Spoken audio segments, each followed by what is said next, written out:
semuanya, selamat datang di podcast Pojok 5. Hari ini kita akan ngobrol santai tapi bermakna tentang tantangan digitalisasi absensi kehadiran pegawai khususnya lewat aplikasi Bravo di Kementerian PU. Bersama saya, Silviana, dan 6 narasumber keren dari kelompok 5. Oke, sebelum kita mulai, kita akan jal-jal dulu. Semuanya siap? Iya. Siap. Siap. 1, 2, 3. Kelompok 5, Anya apa? Aduh. Set. Kelompok lima. Kelompok lima. Kelompok yang paling hebat. Cari yang kelompok lima. Aigo. Kelompok lima. Oke, terima kasih semuanya. Sebelum kita mulai, silahkan dari teman-teman untuk memperkenalkan diri. Halo, perkenalkan nama saya Salmandra Salonika dari SSPSDA.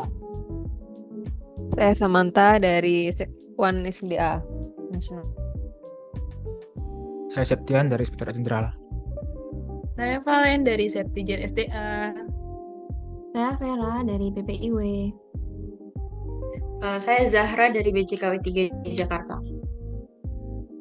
Oke, terima kasih teman-teman atas perkenalannya. Kita masuk ke pembahasan kita hari ini. Pertama-tama kita bahas dulu nih, apa sih Bravo itu dan kenapa penting dalam manajemen ASN? Jadi Bravo itu aplikasi e-presensi yang dipakai di Kementerian PU. Tujuannya buat mencatat kehadiran pegawai secara digital biar lebih efisien dan akurat. Betul nggak, Sam? Tapi dalam praktiknya masih bertentangan. Misalnya fitur lupa absen yang sering disalahgunakan. Ini bisa berdampak ke integritas, data kehadiran, dan penilaian kerja pegawai. Oke, kalau kita bicara tentang tantangan, apa sih isu utama yang teman-teman kelompok 5 temukan? Kalau untuk isu utamanya sih, itu belum optimalnya pengawasan fitur lupa absen. Banyak pegawai yang pakai fitur ini berulang kali, bahkan tanpa alasan yang jelas.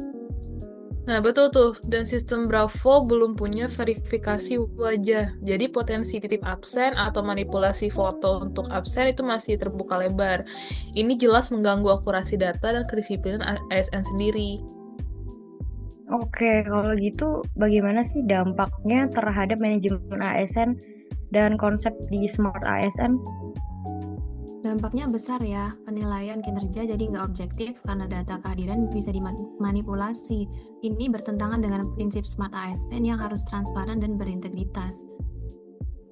Kalau dari sisi teknologi, Bravo ini tuh belum adaptif. Banyak kendala teknis yang bikin proses absensi ini tuh jadi terhambat. Selain itu, bikin beban kerja admin kepegawaian itu makin berat untuk ngerekap Bravo-nya itu. Oke, menarik banget. Lalu solusi apa sih yang teman-teman kelompok 5 usulkan untuk mengatasi masalah ini? Solusi utamanya itu mewajibkan unggah dokumen pendukung saat pengajuan fitur lupa absen. Jadi biar ada bukti verifikasi. Selain itu juga perlu ada SOP yang konsisten di semua kerja dan pelatihan etika digital buat pegawai. Sistem juga harus ditingkatkan dengan log history dan autentikasi ganda. Terakhir nih, apa pembelajaran yang kira-kira teman-teman kelompok 5 dapatkan dari proses ini? Kalau dari saya sih jadi sadar pentingnya integritas dalam penggunaan teknologi. Digitalisasi itu nggak cuma buat aplikasi, tapi juga soal tanggung jawab. Setuju banget. Nah, kita tuh sebagai ASN harus bisa adaptif, tapi juga tetap menjaga etika dan disiplin.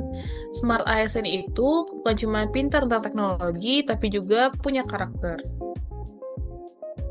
Oke, luar biasa banget ya insight dari teman-teman kelompok 5. Semoga podcast ini bisa jadi refleksi dan inspirasi buat kita semua dalam menghadapi tantangan digitalisasi di lingkungan kerja. Terima kasih sudah mendengarkan, sampai jumpa di episode selanjutnya.